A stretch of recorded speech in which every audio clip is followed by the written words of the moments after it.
Hello, hello. Thank you for coming and checking out my channel. If this is your first time, then welcome. And if you're a returner, then I appreciate you very much. My name is Jennifer, and this is Jen the Bookworm. Today I'm bringing you a special tag.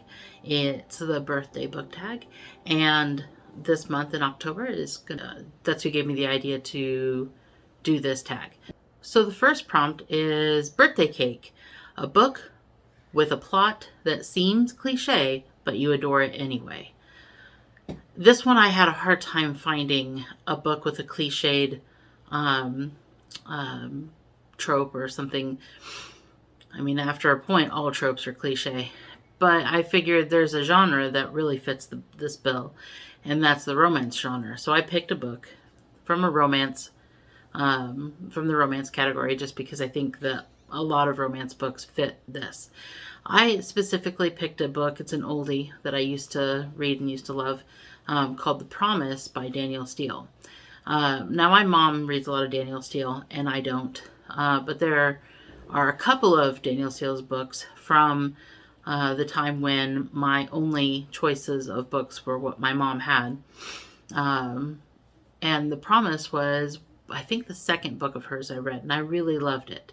The reason it's cliched, the kind of story that they use for this is that you've got a boy from a rich background and a girl from not a rich background, and the boy's mother is overprotective and overbearing and control freak, and does not want him to date this girl who doesn't come from anything and is probably just a gold digger anyway.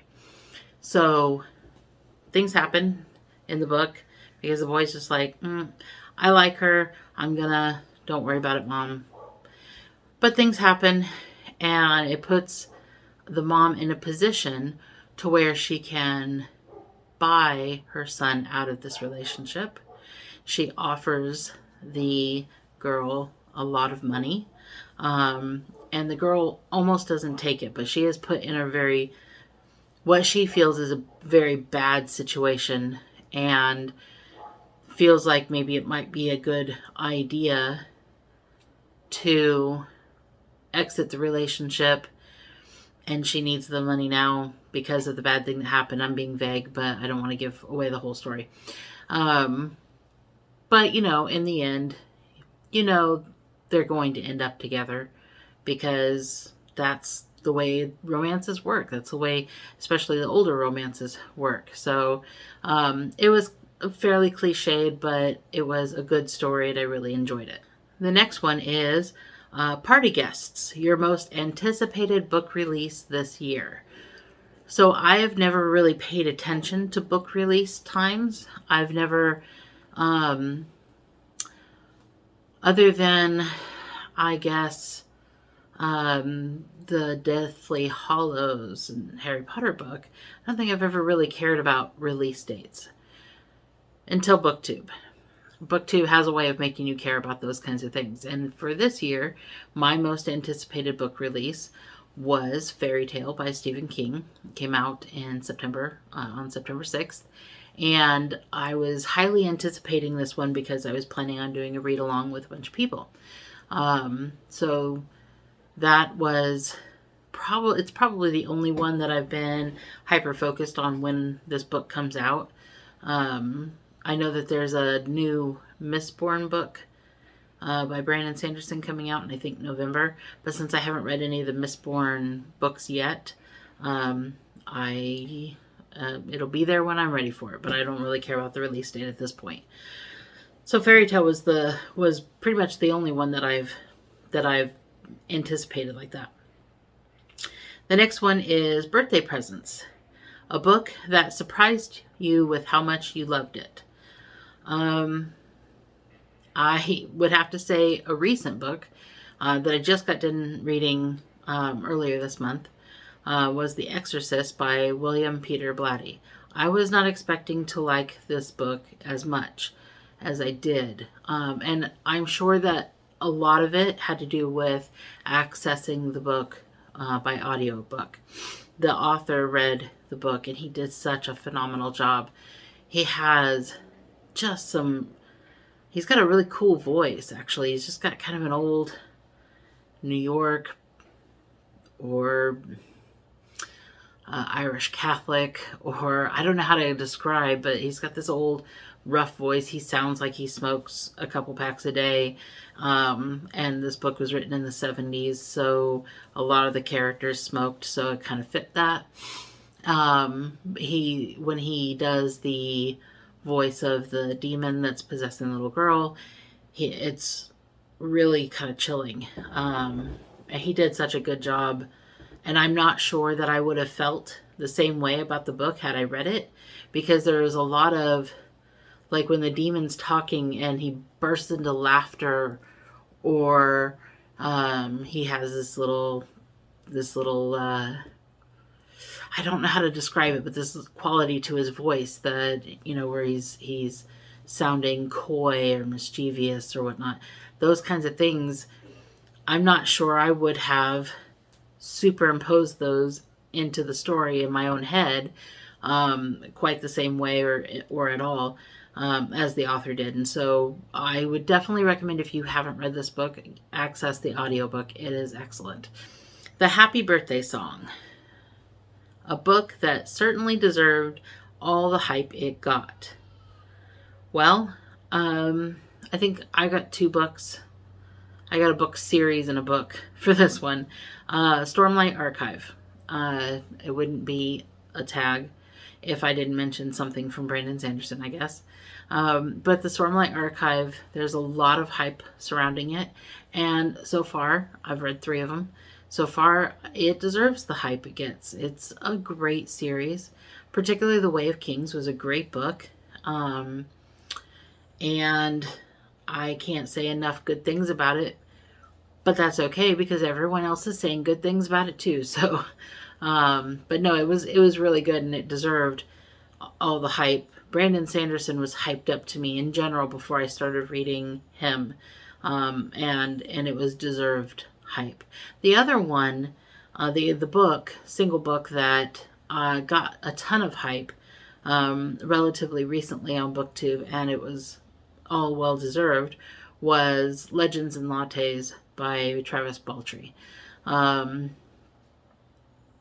It was such a good book. It was everything that they said it was going to be. It was cozy. It was low stakes, but it was still interesting. It was a great story, and certainly worth all the hype that it got.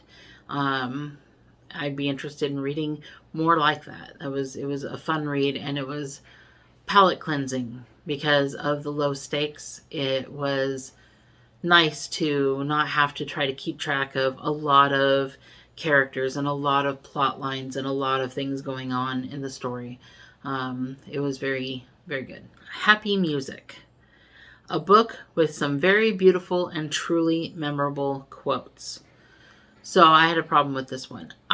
Because I access most of my books on audiobook, I don't often keep track of the quotes that much, or sometimes I'll think, oh, that was pretty, that was beautiful, or that was memorable, and then it's not memorable enough for me to remember it, to write it down. So I kind of changed this prompt a little bit to a book that has beautiful prose. I don't remember the specific quotes, but I do know that I've read some books that have some very pretty prose in it. The first one, The Vampire Chronicles by Anne Rice. I love Anne Rice's prose. I think she does a great job of writing. She does a really great job of using 10 words when she could use 1, but making it sound so pretty you don't mind. So I really like it, particularly the first 3 books. I kind of lose the plot a little bit after the 3rd book. But I particularly like her prose. Also, I really enjoyed, I read earlier this month, The Woman in Black by Susan Hill, and it had some very pretty prose. It was a spooky ghost story, but it was very well written. It's a classic era book. So it's written differently than how people write now, but it was very pretty, and I really enjoyed it. Getting older. A book that you read a long time ago, but you think you would appreciate it more if you read it as a mature reader. I guess my answer to this one would be It by Stephen King. I tried to read it when I was in high school, and it took me a while to get about halfway through it, and then I DNF'd it. Not because I don't like the story. I was having a hard time accessing the writing. I was just having a hard time with the writing because it was just too much. I mean, you probably know, it's a thick book. But I think now, as an adult, a more mature reader, I think there are things about it that I would be able to pick up on a little better. And I also think that I have a little bit more patience for longer books than I maybe did when I was in high school. So I think it's something that when I pick it up again, which I will, when I do that, I think I will be able to get more out of it this time around and complete it. Okay, last one. Sweet Birthday Memories. A book that kept you incredibly happy during a sad or demanding period of your life. There are a couple of books that I can go back to. I'm a massive rereader. I love to reread. So books that I can access that will make me feel better or make the pressures of life feel a little less is the Harry Potter series by J.K. Rowling, for sure. But I also like The Hunger Games by Suzanne Collins. These are series that I tend to read and or reread when I'm feeling like I need to go to my happy place. Which is funny because Hunger Games is not particularly a happy book, but it is a book that I do enjoy. It's a satisfying ending book. I do enjoy the book, so or the series. So these are the two series that I go to when I need to decompress a little. So that was the birthday book tag, and I hope that that was interesting to you. And I'm going to go ahead and tag anybody who has a birthday coming up when you see this video. So if you see this video in January and you've got a birthday in January, go for it. And if you see this in October and you have a birthday coming up soon, go for it. Or even if you just had a birthday but you didn't know this tag was out. So I hope that was fun for you. It was fun for me, and I appreciate you coming in and spending some time with me. Please, if you liked this video, please like and subscribe if you haven't already. It's free to do, and it really does help out my channel. Share this video if you think that somebody else might be interested in this book tag or in participating in this tag. And write in the comments below, what are some of your favorite books that you go to when you need a pick-me-up? Maybe a favorite rereads that you go to just to lighten the load in your life. And with that, I will see you later, and I hope you have a great rest of your day.